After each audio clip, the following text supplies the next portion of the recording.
Hi friends, സാപ്പിന മലയാളത്തിൻ്റെ ഏറ്റവും പുതിയൊരു വീഡിയോയിലേക്ക് എല്ലാവർക്കും സ്വാഗതം. ഇന്ന് വന്നിരിക്കുന്നത് മലയാളത്തിൽ കഴിഞ്ഞ ദിവസം തിയേറ്റർ റിലീസ് ചെയ്ത രുതിരം എന്ന് പറഞ്ഞ സിനിമയുടെ റിവ്യൂ ആയിട്ടാണ്. ഈ സിനിമയുടെ വിശേഷങ്ങളാണ് ഇന്നത്തെ വീഡിയോ നമ്മൾ പരിശോധിക്കാൻ പോകുന്നത്. ജിഷോ ലോൺ ആന്റണി എഴുതി സംവിധാനം ചെയ്ത സിനിമയാണ് രുതിരം എന്ന് പറഞ്ഞ സിനിമ. രാജ്വി ഷെട്ടിയാണ് ഈ സിനിമയിൽ പ്രധാന വേഷം കൈകാര്യം ചെയ്തിരിക്കുന്നത്. കന്നഡ സിനിമാ നടൻ രാജ്വി ഷെട്ടി കൂടാതെ അപർണ ബാലമുരളി, രണ്ടുപേരാണ് ഈ സിനിമയിലെ പ്രധാന വേഷങ്ങൾ കൈകാര്യം ചെയ്തിട്ടുള്ളത്.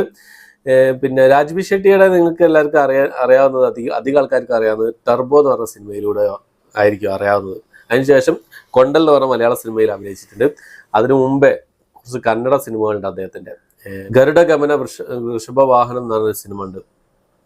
ആ സിനിമ കണ്ടു കഴിഞ്ഞാൽ അദ്ദേഹത്തിൻ്റെ പെർഫോമൻസ് കിഡിലനായിരുന്നു എന്നുള്ളതാണ്.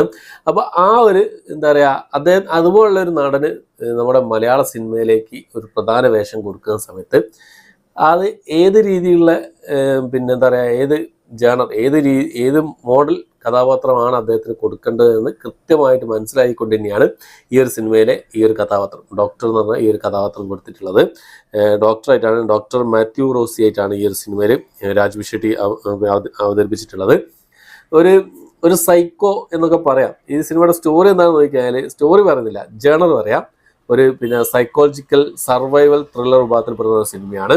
ഈ സിനിമയുടെ വിഷ്വൽസ് ഒക്കെ എടുത്ത് നോക്കുകയാണെങ്കിൽ കിഡിലനായിരുന്നു. വിഷ്വൽസ് ഒക്കെ നല്ല നല്ല സ്ഥലങ്ങൾ അടിപൊളിയായിട്ട് തന്നെ ഒപ്പിയെടുത്തിട്ടുണ്ട് എന്നുള്ളത് തന്നെയാണ്. ഫസ്റ്റ് ഞാൻ പെർഫോമൻസ് ആയിരുന്നു പറഞ്ഞു. പെർഫോമൻസ് പുളിയാക്കിയിട്ടുണ്ട്. കിഡിലൻ പെർഫോമൻസ് ആയിരുന്നു. അപർണ ബാലമുരളിയൊക്കെ ഫസ്റ്റ് ഹാഫിലാണ് എനിക്ക് കൂടുതൽ ഇഷ്ടപ്പെട്ട അപർണ ബാലമുരളിയുടെ കഥാപാത്രം എന്നുള്ളത്. സെക്കൻഡ് ഹാഫിലേക്ക് എത്തുന്ന സമയത്ത് കുറച്ചൊരു എവിടെയൊക്കെ കുറച്ചൊരു ഇതായി പോയി തോന്നും. അത് നിങ്ങൾ കണ്ടാൽ മനസ്സിലാവും. ഫസ്റ്റ് ഹാഫ് കിഡിലനായിരുന്നു സിനിമയുടെ. ഏകദേശം 2 മണിക്കൂറിൻ്റെ അടുത്ത സിനിമയുടെ ദൈർഘ്യം വരുന്നുള്ളൂ.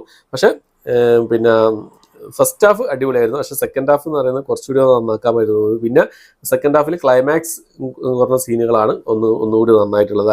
എന്നോട്ടൊക്കെ കിഡിലായിരുന്നു എന്നുള്ളതാണ്. പിന്നെ പറയുകയാണെങ്കിൽ ഞാൻ പറഞ്ഞു 2 മണിക്കൂർ സിനിമയുടെ 2 മണിക്കൂർ എടുത്ത സിനിമയുടെ ദൈർഘ്യമുള്ളൂ. സ്ലോ പേസ് മൂവിയാണ്.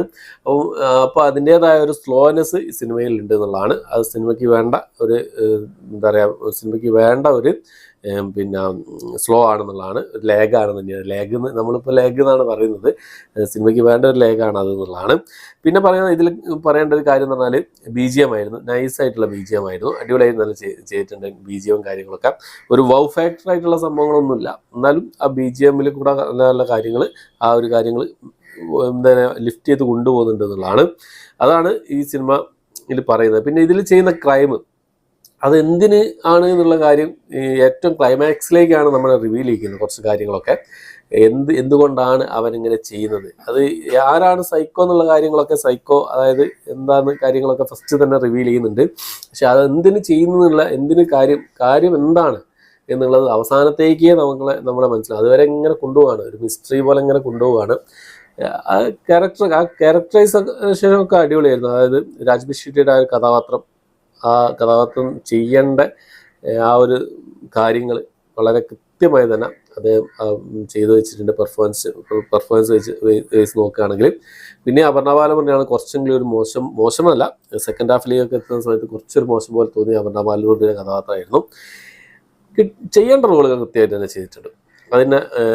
അത് എനിക്ക് പറയാനുള്ളൂ. പിന്നെ കൂടുതലായിട്ട് നോക്കുകയാണെങ്കിൽ ഈ ക്ലൈമാക്സിലേക്ക് എത്തുന്ന സമയത്താണ് അതിൻ്റെ കാര്യങ്ങൾ കൃത്യമായിട്ട് നമ്മളിലേക്ക് എത്തിക്കുന്നത് എന്താണെന്നുള്ളത്.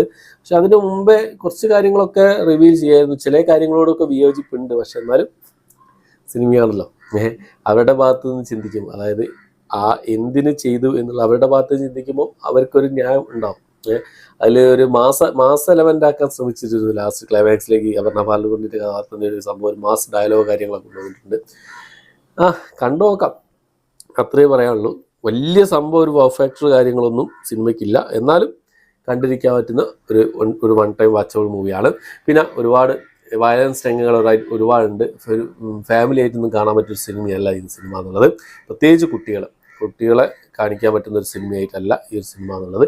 അതിൻ്റെ ഒരു കോർ കണ്ടന്റ് എന്ന് പറയുന്നത് അതാണ് സംഭവം. അത് പറഞ്ഞു കഴിഞ്ഞാൽ സ്പോയിലർ ആയിപ്പോൾ. അതുകൊണ്ടാണ് അത് പറയേണ്ട, അതായത് നമ്മൾ ചർച്ച ചെയ്യേണ്ട ഒരു വിഷയം തന്നെയാണ് ഈ സംഭവം എന്നുള്ളത്. അത് നല്ല രീതിയിൽ തന്നെ അവർ ചെയ്തിട്ടുണ്ട്. പക്ഷെ ഒന്നുകൂടി ഒന്ന് നന്നാക്കാമായിരുന്നു എന്നുള്ളൊരു ഒരു തോന്നൽ എനിക്കുണ്ട് എന്നുള്ളതാണ്. എന്തായാലും സിനിമ നിങ്ങൾ കണ്ടവരാണെങ്കിൽ നിങ്ങളുടെ അഭിപ്രായങ്ങൾ കമൻറ്റ് ബോക്സിൽ രേഖപ്പെടുത്താൻ ശ്രമിക്കാം. പിന്നെ വേറൊരു കാര്യം കൂടി പറയാൻ മറന്നു, ഈ സിനിമയുടെ CGI വർക്ക് പറഞ്ഞാൽ അതിൽ ഒരു എലി കഥാപാത്രമായിട്ട് വരുന്നുണ്ട്. കിഡിലായിരുന്നു കേട്ടോ. CGI വർക്കാണുള്ള തീരെ മനസ്സിലാകാത്ത രീതിയിൽ കിഡിലനായി ചെയ്യുന്നുണ്ട് ആ എലിയുടെ ആ ഒരു സംഭവം എന്നുള്ളത്. ആ സിനിമ കണ്ടാൽ നിങ്ങൾക്ക് മനസ്സിലാവുന്നതാണ്. അത് തന്നെ, അത്രയാണ്, കൂടുതലൊന്നും പറയാനില്ല. നിങ്ങൾ സിനിമ കാണാം, സിനിമ കണ്ടിട്ട് നിങ്ങളുടെ അഭിപ്രായങ്ങൾ കമന്റ് ബോക്സിൽ ശ്രമിക്കുക. ഓക്കെ, അപ്പോൾ അത്രയാണ് ഇന്നത്തെ വീഡിയോ. ഇഷ്ടപ്പെട്ടെങ്കിൽ ലൈക്ക് ചെയ്യാൻ, ഷെയർ ചെയ്യാൻ, സബ്സ്ക്രൈബ് ചെയ്യാൻ മറക്കാതിരിക്കുക. പുതിയൊരു വീഡിയോ ആയിട്ട് വരുന്നതായിരിക്കും.